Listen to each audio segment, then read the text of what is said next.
خداوند جان آفرین، حکیم سخن در زبان آفرین. سلام به همه دوستان عزیزم. امیدوارم که حال دلتون عالی باشه. به کانال گرین ناو خوش اومدید. در این ویدیو شما رو با یک نسخه ناب و شگفت انگیز آشنا خواهم کرد. پس لطفاً تا آخر ویدیو با من همراه باشید تا این نسخه طلایی رو از دست ندید.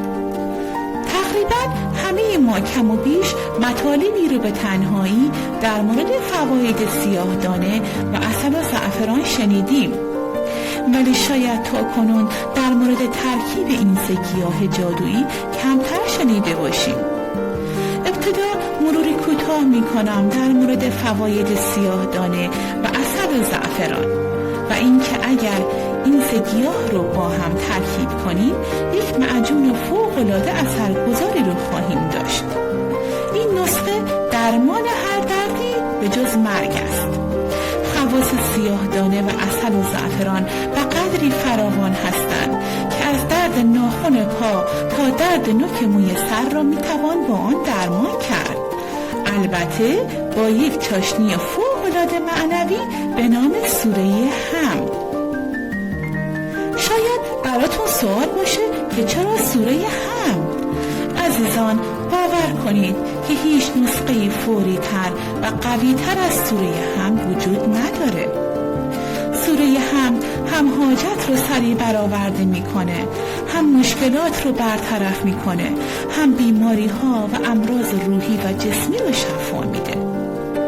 اگه شما بخواین به تنهایی این اکسیر رو درست کنید شکی در خاصیت اونها نیست، ولی اگر سوره هم رو هم به عنوان چاشنی معنوی اون اضافه کنید به شما قول میدم که اونقدر از اثرات اعجاز آور این نسخه جواب بگیرید که متحیل بمونید. اون وقته که به اسرار سوره حمد پی میبرید. مورد اول سیاهدانه دارای طبعی گرم و خشک است و سرشار از مواد معدنی روی کلسیم، فسفر، پتاسیم، سلنیوم و همچنین انواع ویتامین هاست. سیاهدانه خاصیت چربی سوزی داشته و به همین دلیل مصرف این گیاه به لاغری و کاهش وزن کمک زیادی می کند. مصرف سیاهدانه در طب اسلامی تاکید شده و امامان و پیامبر اکرم صلوات الله علیه از خواص آن برای درمان دردها نام بردند، ولی نباید در مصرف آن زیاده روی کرد و حتما باید با آگاهی و اندازه مورد نیاز آن مد نظر قرار بگیرد. امام رضا علیه السلام درباره خواص اعجاب انگیز سیاهدانه می‌فرماید: در سیاهدانه برکت است. در 40 چیز خداوند برکت قرار داده. از حبوبات و جمادات هم سیاهدانه را برگزیده است. از اصلی ترین خواص آن این است که سیستم ایمنی بدن را تقویت می کند. برای پیشگیری و درمان زخم معده مؤثر است. تأثیر خوبی بر دستگاه گوارش و انگل‌های روده دارد. نفخ معده و دلدردهای ناشی از آن را درمان می کند. در درمان تب‌های بلغمی و سوداوی تأثیر دارد. برای درمان سرماخوردگی‌های پی در پی مفید است. برای درمان سردردهایی که مرتبط با مزاج سرد هستند مفید است.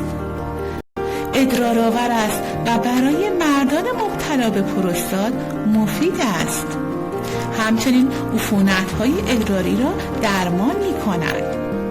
موجب افزایش شیر مادران شیرده می‌شود. با طبع گرم بسیار انرژیزا و باعث از بین رفتگی افسردگی می‌شود. برای بهبود بیماری‌های پوستی، پیسی و لک مفید است. می‌تواند سنگ‌های کلیه و مثانه را از بین ببرد. افزایش دهنده طبیعی میل جنسی است. از ابتلا به بیماری‌های مزمن و سرطان جلوگیری می‌کنند. باعث کاهش عوارض داروهای شیمی درمانی بر کلیه‌ها می‌شود. همچنین دارای ماده‌ای هست که در بدن تولید آنتی هیستامین می‌کنند و همین دلیل برای درمان حساسیت و آسم بسیار مفید است. تعداد اسپرم و درمان ناباروری‌های حاصل از کمبود تعداد اسپرم را افزایش می‌دهد. مورد دوم، عسل. در مورد عسل هم اگر از تاریخ آشنایی انسان با عسل بخوام بگم شاید برابر با تاریخ خلقت باشد. عسل در طول تاریخ بشر همواره از جایگاه والایی برخوردار بوده است، چرا که در درمان و بهبود زخم‌ها و انواع بیماری‌ها به عنوان شفابخش کمک رسان آدمیان بوده است. جدا از خواص دارویی عسل به عنوان یک ماده غذایی مقوی و انرژی بخش همیشه اثرات مطلوب و ممتازی در تغذیه بشر داشته است. جالب است بدانید عسل حاوی بیش از 300 ماده مختلف است که بر روند متابولیک بدن تاثیرگذار است. همچنین در قرآن سوره‌ای کامل به نام نحل به معنای زنبور عسل نامگذاری شده است.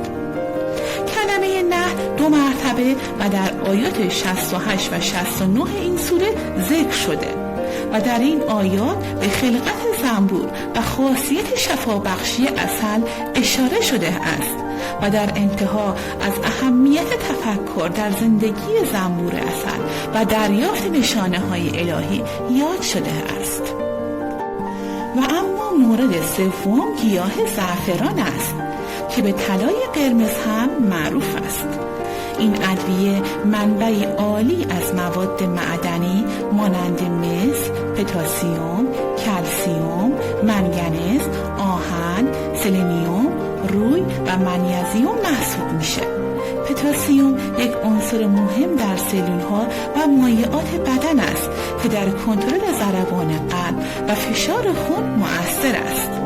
علاوه بر این زعفران حاوی مقدار زیادی انواع ویتامین‌های حیاتی شامل ویتامین آ، اسید فولیک، ریبوفلاوین، نیاسین و ویتامین C بوده که همگی برای سلامتی بدن ضروری هستند. و خلاصه این که اگر می‌خواهید همیشه شاد و سرحال باشید زعفران بخورید.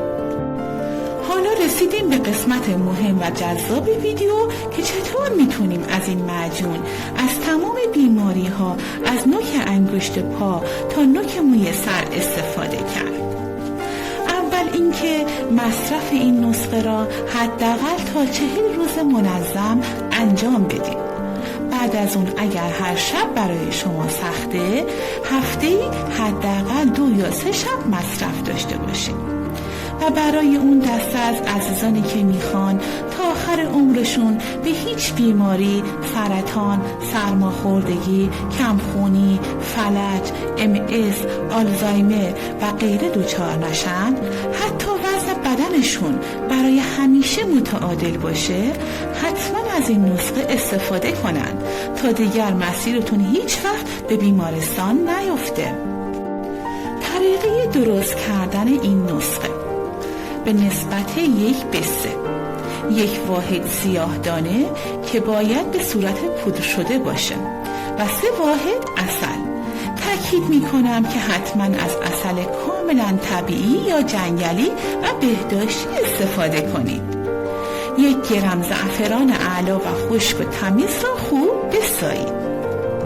حالا سیاه دانی پودر شده و زعفران ساییده شده را تماما در عسل بریزید و خوب به هم بزنید. وضو بگیرید و رو به قبله بنشینید و سوره حمد را 70 مرتبه بخوانید، به طوری که هر بار میخوانید در معجون فوت کنید. بعد آیه شفا و ننزل من القرآن ما هو شفاء و رحمة للمؤمنین را 70 مرتبه بخوانید.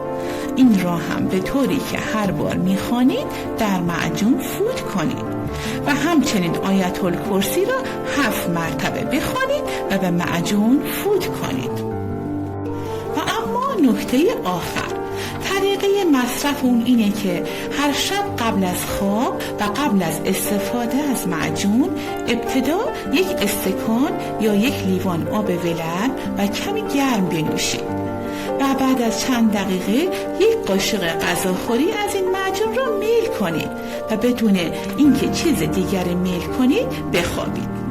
با مصرف منظم از این نسخه انشاءالله اکثر بیماری های شما رفع خواهد شد و دیگر به هیچ بیماری مبتلا نخواهید شد. امیدوارم که از این ویدیو خوشتون اومده باشه و این معجون رو درست کنید و نهایت استفاده رو ازش ببرید. ممنونم که با لایک و سابسکرایب کردن منو حمایت میکنید. لطفاً تجربیات خود را با انجام این نسخه در قسمت کامنت ها اعلام کنید که انشاءالله همه بتونن از این نسخه استفاده کنن.